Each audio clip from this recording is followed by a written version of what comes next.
Thursday, July the 3rd.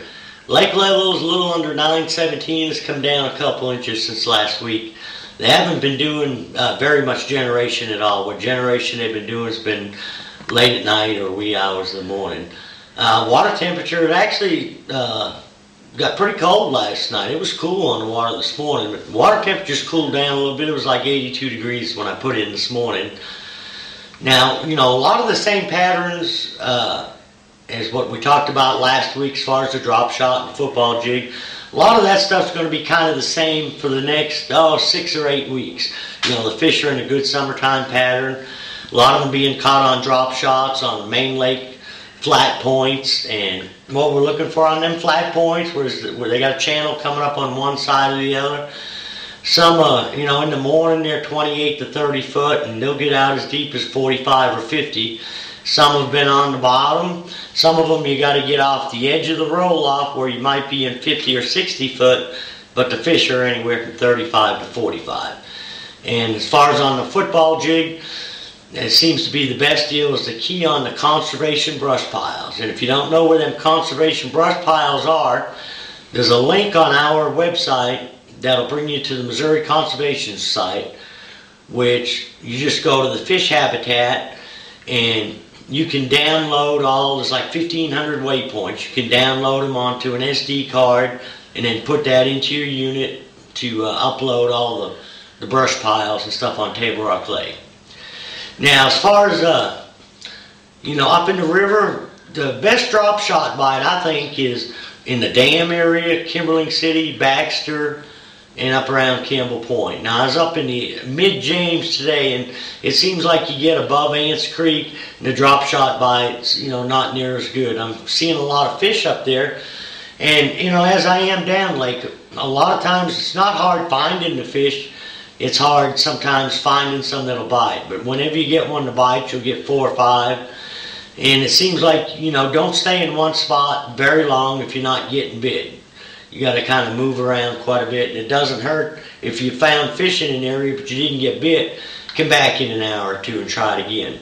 There's been a lot of white bass starting to surface up in the main lake in the clear water. They've been chasing shad. They haven't been staying up too long, but if you see a big group that comes up, you can usually get over the top of them and catch them anywhere from 20 to 50 foot on a white jigging spoon. Now, something I'm going to talk about today is, something I like to do in the summertime, and especially on these busy weekends. Much after about 10 o'clock, the lake's starting to get, like a zoo out there with all the recreation boats. But what I like to do, I like to go in the upper river arms, whether it's like Long Creek, the James River, Flat Creek, the Upper Kings, like up in behind Baxter and Big and Little Indians. And I like to go just about as far back in till you start getting to where there's only about 12 to 15 foot of water left. And there's usually a little bit of stain, and there's actually usually a little bit of current coming into those creeks as well. What I like to do is I'll get up in there and I'll either fish the channel bank, and it's pretty easy to tell which one the channel bank is, because it'll usually be a steeper, rockier bank, and the channel will come up against that bank. Then on the other side you'll have a flat, and out there on the flat you'll have some laydowns, some brush piles, and some of the creeks you'll have some standing timber. Now, it depends what the bait fish are doing. If I'm seeing a lot of little bait flickering around and even some fish chasing them, then I'll key on them with a crankbait. And usually I'll, play around with 3 different crankbaits depending on the size of the shad and what I can get bit on them. Now, the smallest one is a 1.0 Strike King, or I'll go to a 1.5, or I may step up to a 2.5. Now, little square-billed bandits will also work. Balsa bees will work, like a B1 and a B2. But these baits will deflect off the wood and brush real good, so you want to throw it.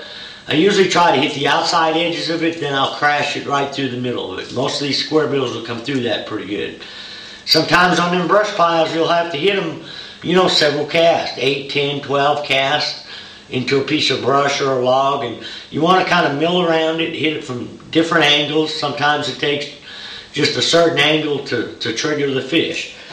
Now, if I can't get bit on that, I'll take either a jig or shaky head. And the jig I like to use up there, it's a pig sticker Snowden jig. And it's just got a real awesome head. It's got a 28-degree angle on the hook, almost like a Texas rig. It comes through the brush real good, comes through the rock really well. But what I'll do is I'll flip it around, you know, in the middle of it. And most of the time these things are only 3 to 5 foot deep, so it doesn't take very long to make several pitches into it. And I'll also try the shaky head.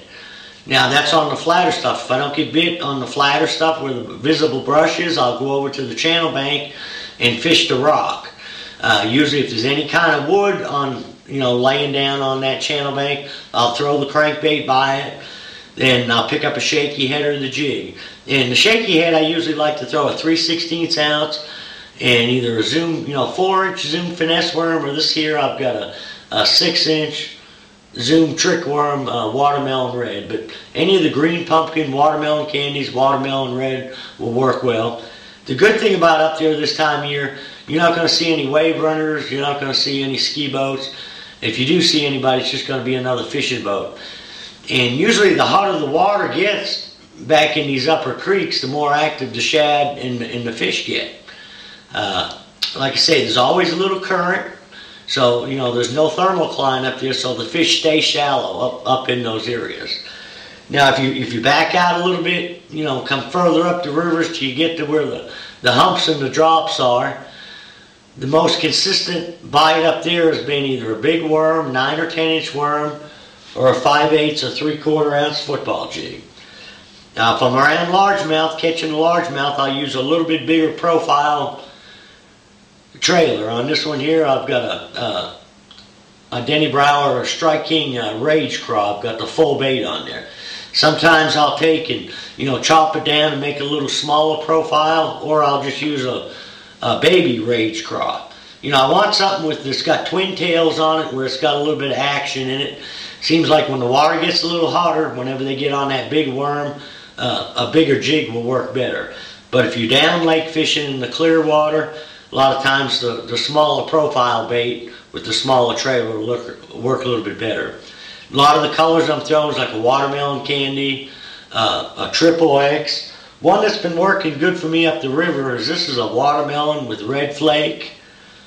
And Pig Sticker's also making one that's called California 420, which is like a dark watermelon with a little black and red in it. It also works real well.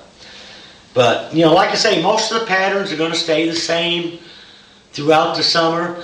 The key up in the river, as far as fishing the football jig and the big worm and the crankbait, is water flow.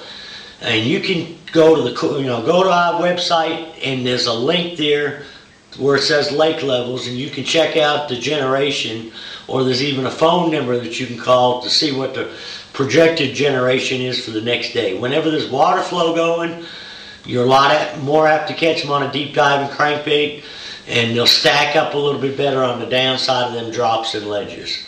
So be careful out there this weekend. It's going to be busy, so till next week, good luck, good fishing.